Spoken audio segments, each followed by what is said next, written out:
একটু মায়া লাগে না? আমার কষ্ট দেখে তোমার একটু কষ্ট হয় না? আপনি তো বলছেন ঝাল দিতে, আমি কি ইচ্ছা করে দিচ্ছি? এই ভিডিওটা দেখার পরে বর্তমানে আমার রিয়াকশন, নারী কত সুন্দর অভিনয় করে, অভিনয়ের জন্য নারী সারা রে। সত্যি ভাই মেয়ে লোক আর কিছু পারুক না পারুক, অভিনয়টা কিন্তু ভাই সেই পারে। তো হে আমার প্রিয় ভালোবাসার মানুষজন, কেমন আছো তোমরা সবাই? আশা করি ভালোই আছো। আর যদি ভালো নাও থাকো তাহলেও টেনশন নিও না, কারণ তোমাদের নিশান ভাই গ্যারান্টি দিয়ে বলছে তুমি যদি এই ভিডিওটা শেষ পর্যন্ত দেখো তাহলে তোমার মুড এমনিতেই চাঙ্গা হয়ে যাবে। তাহলে আর দেরি কেন করছি, চলো আজকের ভিডিওটা শুরু করি। সময় কম, শুরু করো।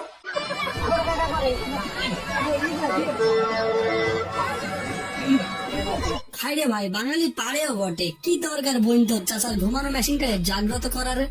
কি মানুষ সে বাবা? ছি! আমি দুধ দুয়াতে যাচ্ছি। কিভাবে টানবো? টানবেন আচ্ছা, কই বের হচ্ছিল তো। এইভাবে টান দিলে কেমনে বলেন না, এবার টানেন না। এটা হলো যে টান দিলে না। এত জোরে? ব্যথা পাবে না? এই ভিডিওটা দেখে এত উত্তেজিত হওয়ার কিছুই নেই, কারণ গরুটা ব্যথা পাবে বলে উনি জোরে চাপ দেননি। এটাই হলো ওনার পারিবারিক শিক্ষা। সুটিয়ে লাল করে দেবো, নোংরামি বার করে দেবো। যৌবনের আরেকটা সমস্যার কারণ হলো এক নারীর কাছে থাকা। এটাও যে পুরুষ এক নারীর কাছে থাকবে আস্তে আস্তে তার যৌবন নষ্ট হয়ে যাবে। না হুজুর, আপনার পরামর্শটা আমার কাছে ভালো লাগছে, কিন্তু আমার তো একটা বিয়েই হয় না, চারটা করবো কেমনে? ইয়াকে মনে করেন এরা 4-5 জন মিলে একটা গাড়ি নিয়ে আসে এলাকায় বেচলে তো মনে করেন ব্যাপারীরা আবার মনে করেন 10 টাকা, এখন তো মনে করেন যে আপনার এলাকায় দাম বেশি। আবার ঘুরে ফিরে আপনার মনে করেন এলাকায় তো সব মনে করেন স্টক করে, মনে করেন আপনি সবাই লাভ করতে এলাকায় তো আপনার দুই। ভাই আমার যখন গণিত পরীক্ষায় কোনো কমন আসে না, তখন আমি কোনো কারণ ছাড়াই পরীক্ষা খাতে শুধু এটাই লিখি। কিছু কমনই পাওয়া যাচ্ছে, পৃথিবীর বাইরে থেকে প্রশ্ন এসছে, ঠিক আছে? আরে বাংলা পরীক্ষা ইংরেজি পরীক্ষায় গার্ড গুলো কত ভালো, সব দেখতে দিচ্ছে।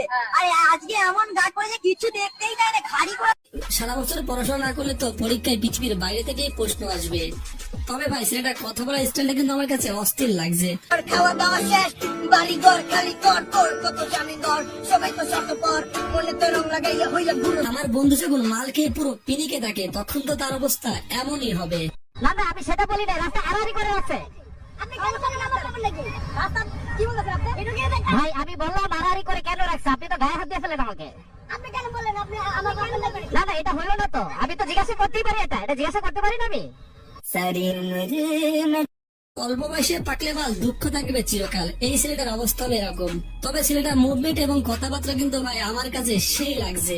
হ্যালো, হ্যালো, বলছি শোন না, কাল রাত্রে আমার বয়ফ্রেন্ডকে আই লাভ ইউ মেসেজ পাঠাতে গিয়ে ওটা ভুল করে তোর কাছে চলে গিয়েছে। আচ্ছা। তো তুই যেন ওইটাকে বেশি সিরিয়াসলি নিস না ভাই। না না না না, সিরিয়াস কেন ভাববো? রাখলাম। আসলে 18-19 বছর সিঙ্গেল থাকার পর কেউ যখন হঠাৎ করে আই লাভ ইউ বলে তখন তোমার বন্ধুর অবস্থা একটু এমনই হবে। সম্মানিত যাত্রীবৃন্দরা, আমি আপনাদের দৃষ্টি আকর্ষণ করছি যে আমি আপনাদের জন্য নিয়ে এসেছি একটি প্রেমের মলম। যাদের হয় না প্রেম, বিয়ে, ভালোবাসায় কমতি, তাদের জন্য নিয়ে এসেছি আজকে লাগা প্রেম।